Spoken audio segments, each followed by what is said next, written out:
Alright, so for Christmas, I guess you're getting chapter 2 of Howl's Moving Castle. So here we go. Chapter 2, in which Sophie is compelled to seek her fortune. What? Sophie stared at the girl on the stool opposite her. She looked just like Letty. She was wearing Letty's second best blue dress, a wonderful blue that suited her perfectly. She had Letty's dark hair and blue eyes. "I am Martha," said her sister. "Who did you catch cutting up Letty's silk drawers?" "I never told Letty that, did you?" "No," said Sophie, quite stunned. She could see it was Martha now. There was Martha's tilt to Letty's head, and Martha's way of clasping her hands around her knees with her thumbs twiddling. "Why?" "I've been dreading you coming to see me," Martha said, "because I knew I'd have to tell you. It's a relief now that I have. I promise you won't tell anyone. I know you won't tell if you promise. You're so honorable." "I promise," Sophie said. "But why? And how?" "Letty and I arranged it," Martha said, twiddling her thumbs, "because Letty wanted to learn witchcraft and I didn't. Letty's got brains, and she wants a future where she can use them. Only try telling that to Mother. Mother's too jealous of Letty even to admit she has brains." Sophie could not believe Fanny was like that, but she let it pass. "But what about you?" "Eat your cake," said Martha. "It's good. Oh yes, I can be clever too. It only took me 2 weeks at Mrs. Fairfax to find the spell we're using. I got up at night and read her book secretly, and it was really easy. And then I asked if I could visit my family, and Mrs. Fairfax said yes. She's a dear. She thought I was homesick. So I took the spell and came here, and Letty went back to Mrs. Fairfax pretending to be me. The difficult part was the first week, when I didn't know all the things I was supposed to know. It was awful. But I discovered that people like me. They do, if you like them. And then it was all right. And Mrs. Fairfax hadn't kicked Letty out, so I suppose she's managed too." Sophie chomped at cake she wasn't really tasting. "But what made you want to do this?" Martha rocked on her stool, grinning all over Letty's face, twirling her thumbs in a happy pink whirl. "I want to get married and have 10 children." "You're not old enough," said Sophie. "Not quite," Martha agreed. "But you can see I've got to start quite soon in order to fit 10 children in. And this way it gives me time to wait and see if the person I want likes me for being me. The spell's going to wear off gradually, and I shall get more and more like myself, you see." Sophie was so astonished that she finished her cake without noticing what kind it had been. "Why 10 children?" "Because that's how many I want," said Martha. "I never knew." Well, it wasn't much good going on about it when you're so busy backing Mother up about me making my fortune," Martha said. "You thought Mother meant it. I did too, until Father died and I saw she was just trying to get rid of us, putting Letty where she was bound to meet a lot of men and get married off, and sending me as far away as she could. I was so angry, I thought, why not? Then I spoke to Letty and she was just as angry and we fixed it up. We're fine now, but we both feel bad about you. You're far too clever and nice to be stuck in that shop for the rest of your life. We talked about it, but we couldn't see what to do." "I'm all right," Sophie protested. "Just a bit dull." "All right!" Martha exclaimed. "Yes, you prove you're all right by not coming near here for months, and then turning up in a frightful gray dress and a shawl, looking as if even I scare you. What's Mother been doing to you?" "Nothing," Sophie said uncomfortably. "We've been rather busy. You shouldn't talk about Fanny that way, Martha. She is your mother." "Yes, and I'm enough like her to understand her," Martha retorted. "That's why she sent me so far away, or tried to. Mother knows you don't have to be unkind to someone in order to exploit them. She knows how dutiful you are. She knows you have this thing about being a failure because you're only the oldest. She's managed you perfectly and got you slaving away for her. I bet she doesn't pay you." "I'm still an apprentice," Sophie protested. "So am I, but I get a wage. The Chezaris know I'm worth it," said Martha. "The hat shop is making a mint these days, all because of you.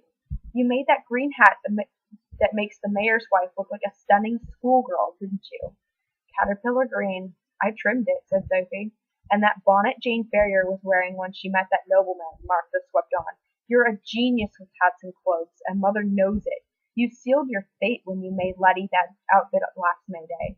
Now you earn the money while she goes off gadding. She's out doing the buying, Sophie said. Buying, Martha cried. Her thumbs whirled. That takes half of a morning. I've seen her, Sophie, and heard the talk. She's off in a hired carriage and new clothes on your earnings, visiting all the mansions down the valley. They're saying she's going to buy that big place down at Vale End and set up in style. And where are you? Well, Fanny's entitled to some pleasure after all her hard work bringing us up, Sophie said. I suppose I'll inherit the shop. What a fate, Martha exclaimed. Listen. But at that moment 2 empty cake racks were pulled away at the order at the end of the room, and an apprentice stuck his head through from the back somewhere. Thought I heard your voice, Letty, he said, grinning in the most friendly and flirtatious way. The new baking's just up. Tell them. His head, curly and somewhat floury, disappeared again. Sophie thought he looked a nice lad. She longed to ask if he was the one Martha really liked, but she did not get a chance. Martha sprang up in a hurry, still talking. I must get the girls to carry all these to the shop, she said. Help me with the end of this one. She dragged out the nearest rack, and Sophie helped her hump it past the door into the roaring, busy shop. You must do something about yourself, Sophie, Martha panted as they went. Letty kept saying she didn't know what would happen to you when we weren't around to give you some self-respect. She was right to be worried. In the shop, Miss Cesare seized the rack from them in both massive arms, yelling instructions, and a line of people rushed past Martha to fetch more. Sophie yelled goodbye and slipped away in the bustle. It did not seem right to take up more of Martha's time. Besides, she wanted to be alone to think. She ran home. There were fireworks now, going up from the field by the river where the fair was, competing with the blue bangs from Howls Castle. Sophie felt more like an invalid than ever. She thought and thought most of the following week, and all that happened was that she became confused and discontented. Things just did not seem to be the way that she thought they were. She was amazed at Letty and Martha. She had misunderstood them for years, but she could not believe Fanny was the kind of woman Martha said. Sorry, the rabbit's crawling around. Get a new rabbit, by the way, because the other one died. Macabre thoughts.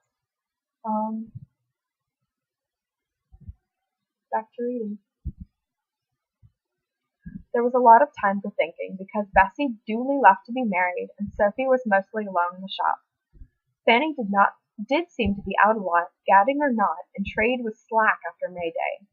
After 3 days, Sophie plucked up the courage to ask Fanny, "Shouldn't I be earning a wage?" "Of course, my love, with all you do," Fanny answered warmly, fixing on a rose-trimmed hat in front of the shop mirror. "We'll see about it as soon as I've done the accounts this evening." Then she went out and did not come back until Sophie had shut the shop and taken the day's hat through to the house to trim. Sophie at first felt mean to have listened to Martha, but when Fanny did not mention a wage, either that evening or any time later that week, Sophie began to think Martha had been right. "Maybe I am being exploited," she told a hat she was trimming with red silk and a bunch of wax cherries. "But someone has to do this or there will be no hats at all to sell." She finished that hat and started on a stark black and white one, very modish, and a quite new thought came to her. "Does it matter if there are no hats to sell?" she asked it. She looked around at the assembled hats, on stands or waiting in a heap to be trimmed. "What good are you all?" she asked them. "You certainly aren't doing me a scrap of good." And she was within an ace of leaving the house and setting out to seek her fortune, until she remembered that she was the eldest, and there was no point. She took up the hat again, sighing. She was still discontented, alone in the shop next morning, when a very plain young woman customer stormed in, whirling a pleated mushroom bonnet by its ribbons.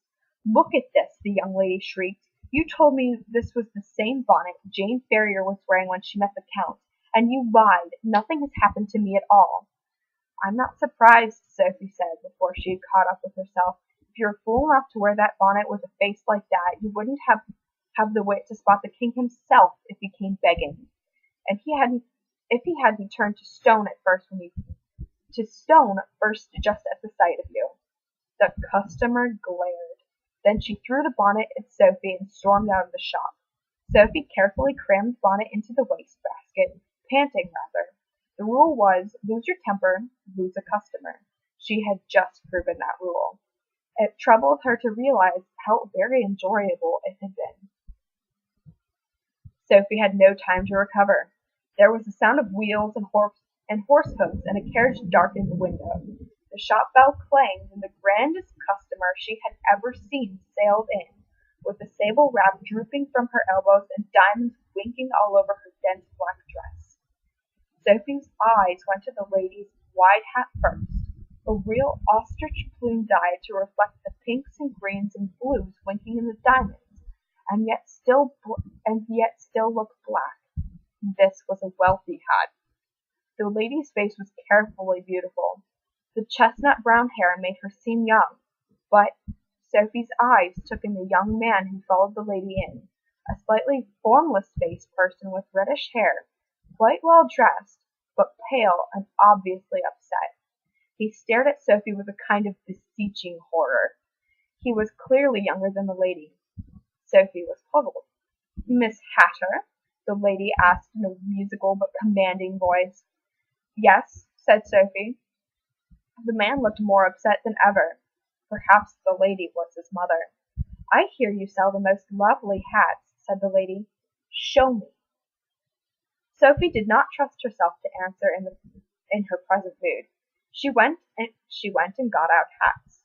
None of them were in this lady's class, but she could feel the man's eyes following her, and that made her uncomfortable. The sooner the lady discovered the hats were wrong for her, the sooner this odd pair would go. She followed Fanny's advice and got the wrongest out first. The lady began rejecting hats instantly. "Dimples," she said to the pink bonnet, and "youth" to the caterpillar green one. The one of twinkles and veils, she said, "Mysterious allure, how very obvious. What else have you?" Sophie got out the modish black and white one, which was the only hat even remotely likely to interest this lady. The lady looked at it with contempt. "This one doesn't do anything for anybody. You're wasting my time, Miss Hatter." "Only because you came in and asked for hats," Sophie said. "This is only a small shop in a small town, madam. Why did you—" Behind the lady, the man gasped and seemed to be trying to signal warningly, "Bother to come in." Sophie finished, wondering what was going on. "I always bother when someone tries to set themselves up against the Witch of the Waste," said the lady. "I've heard of you, Miss Hatter, and I don't care for your competition or your attitude. I came to put a stop to you. There." She spread out her hand in a flinging motion towards Sophie's face. "You mean you're the Witch of the Waste?" Sophie quavered. Her voice seemed to have gone strange with fear and astonishment. "I am," said the lady, "and let that teach you to meddle with things that belong to me." "I don't think I did. There must be some mistake," Sophie croaked. The man was now staring at her in utter horror, though she could not see why. "No mistake, Miss Hatter," said the witch. "Come, Gaston." She turned and swept to the shop door, while the man was humbly opening it for her. She turned back to Sophie. "By the way, you won't be able to tell anyone you're under a spell," she said. The shop door tolled like a funeral bell as she left. Sophie put her hands to her face, wondering what the man had stared at. She felt soft, leathery wrinkles. She looked at her hands. They were wrinkled too, and skinny, with large veins on the back and knuckles like knobs. She pulled her gray skirt against her legs and looked down at skinny, decrepit ankles and feet which made her shoes all knobbly. They were the legs of someone about 90, and they seemed to be real. Sophie got herself in the mirror and found she had to hobble. The face in the mirror was quite calm, because it was what she expected to see. It was the face of a gaunt old woman, withered and brownish, surrounded by wispy white hair. Her own eyes, yellow and watery, stared out at her, looking rather tragic. Don't worry, old thing, Sophie said to the face. You look quite healthy. Besides, this is much more like you really are. She thought about her situation quite calmly. Everything seemed to have gone calm and remote. She was not even particularly angry with the Witch of the Waste. Well, of course I shall have to do for her. Oh, of course I shall have to do for her when I get the chance, she told herself. But meanwhile, if Letty and Martha can stand being one another, I can stand being like this. But I can't stay here. Fanny would have a fit. Let's see. This grey dress is quite suitable, but I shall need my shawl and some food. She hobbled over to the shop door and carefully put up the clothes to notice. Her joints creaked as she moved. She had to walk bowed and slow, but she was relieved to discover that she was quite a hale old woman. She did not feel weak or ill, just stiff. She hobbled to collect her shawl and wrapped it over her head and shoulders, as old women did. And then she shuffled through into the house, where she collected her purse with a few coins in it and a parcel of bread and cheese. She let herself out of the house, carefully hiding the key in the usual place, and hobbled away down the street, surprised at how calm she still felt. She did wonder if she should say goodbye to Martha, but she did not like the idea of Martha not knowing her. It was just best to go. Sophie decided she would write to both her sisters when she got wherever she was going, and shuffled on, through the field where the fair had been, over the bridge, and onto the country lanes beyond. It was a warm spring day. Sophie discovered that being a crone did not stop her enjoying the sight and smell of May in the hedgerows, though the sight was a little blurred. Her back began to ache. She hobbled sturdily enough, but she needed a stick. She searched the hedges as she went on for a loose stake of some kind. Evidently her eyes were not as good as they had been. She thought she saw a stick a mile or so on, but when she hauled on it, it proved to be the bottom of an old scarecrow someone had thrown into the hedge. Sophie heaved the thing upright. It had a withered turnip for a face. She found she had some fellow feeling for it.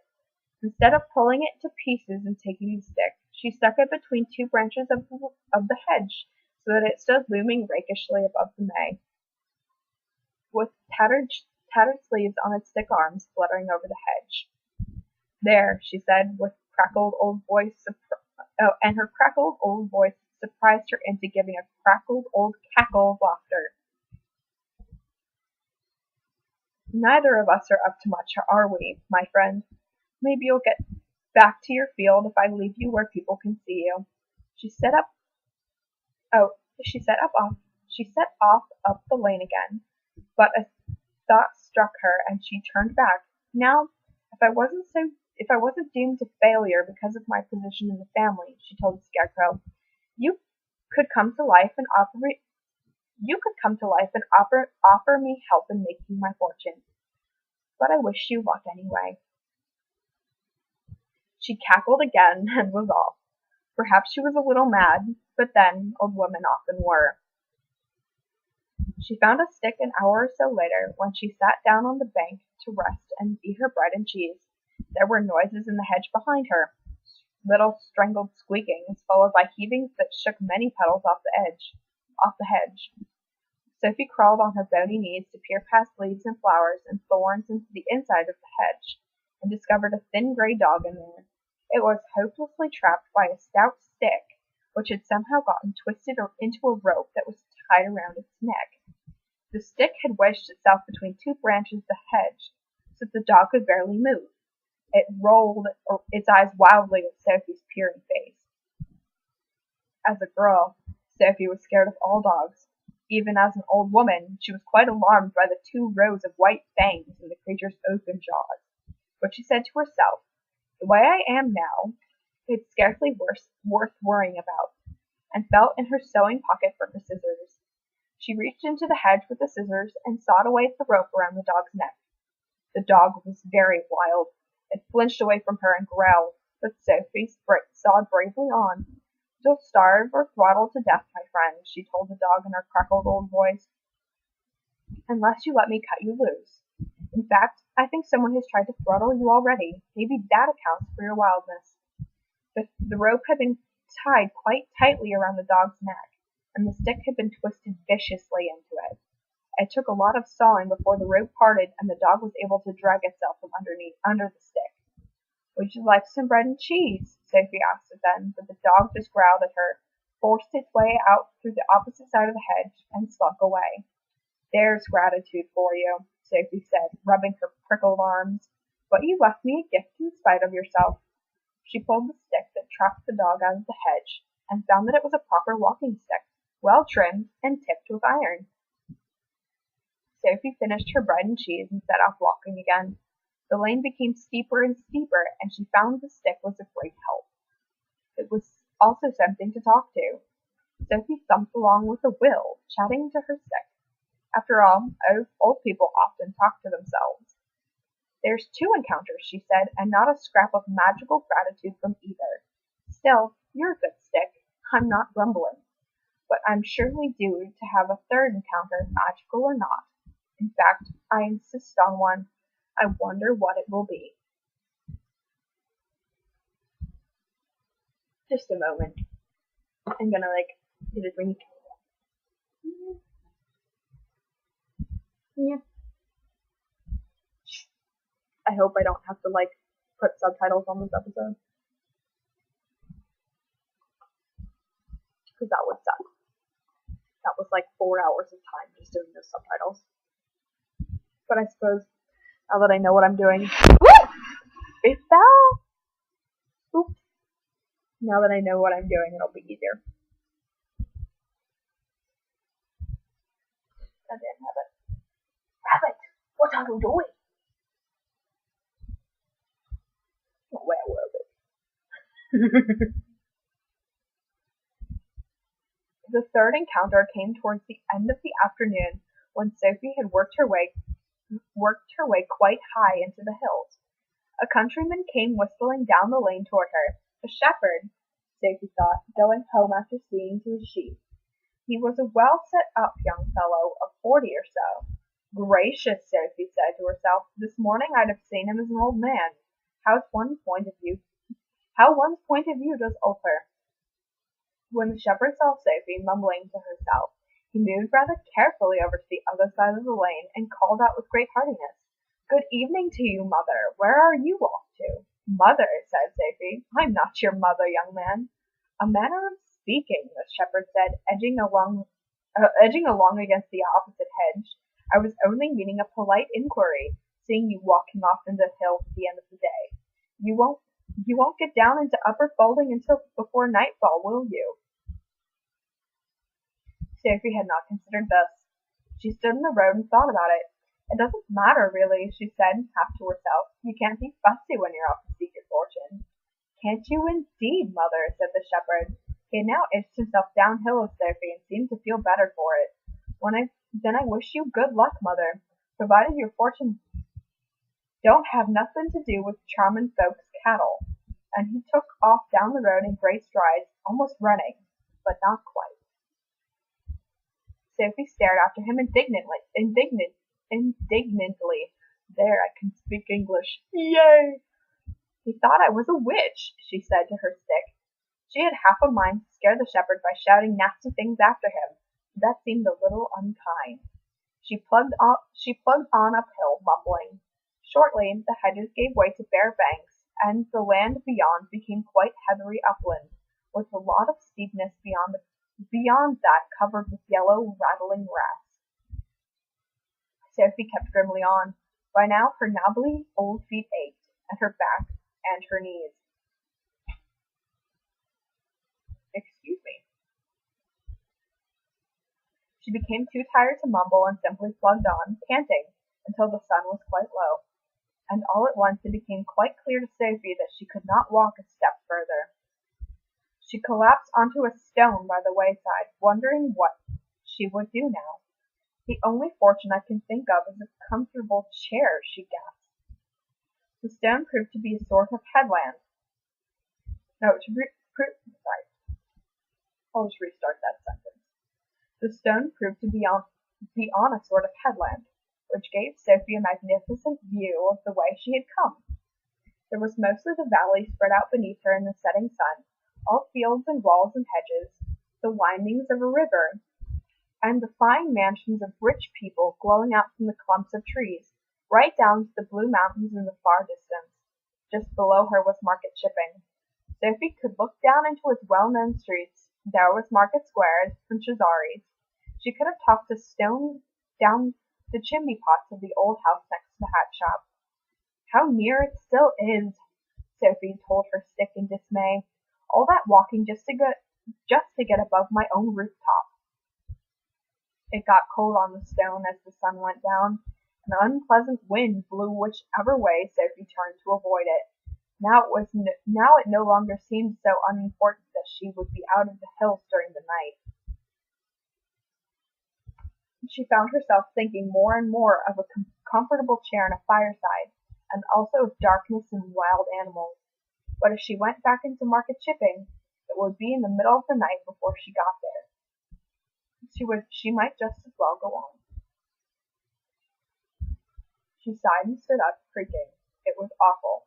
She ached all over. 11:35. I should probably be going to bed soon. I never realized before what old people had to put up with. She panted as she labored uphill. Still, I don't think wolves will eat me. I must be far too dry and tough. That's one comfort.